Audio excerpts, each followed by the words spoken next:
तिची सुपारी देण्यात आली होती आणि सुपारी म्हणजे ते पत्नीचा काय पैशामध्ये रोल आहे का, म्हणजे ते सुपारी देण्यामध्ये तिचा काय रोल आहे? आतापर्यंत झालेल्या तपासामध्ये दोन गोष्टी समोर आलेल्या आहेत की ज्याच्यामध्ये जवळजवळ 5 लाखाच्या आसपासची जी अमाऊंट आहे ती अक्षय जवळकर यांनी जे मारेकरी आहेत 4 त्यांना देण्याचं कबूल केलं होतं. त्यातले काही ऍडव्हान्स स्वरूपात त्यांनी दिले होते. त्यातली काही अमाऊंट पोलिसांनी तपासामध्ये आता रिकव्हर सुद्धा केलेली आहे, जप्त केलेली आहे.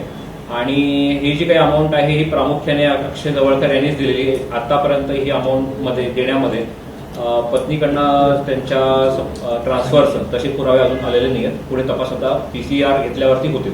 बरं, सर पत्नीला माहिती होतं या सुपारीबद्दल, तिचा काय रोल होता या सुपारी देण्यामध्ये? नाही, तसं मी सुरुवातीला सांगितलं की प्रामुख्याने संपूर्ण कटामध्ये, प्लॅनिंगमध्ये आणि हे ठरवण्यामध्ये त्यांचा सहभाग असल्याचं जे पुरावे पोलिसांनी पहिल्या 10 दिवसांमध्ये गोळा केलेले होते त्याच्या अनुषंगाने आम्ही काल क्रॉस क्वेश्चनिंग महिलेचं केल्यानंतर त्यांनी सुद्धा त्याच्या कटामध्ये त्यांचा सहभाग असल्याचे कबूल केलेला आहे. सर, अजून काही आरोपी निष्पन्न होण्याची शक्यता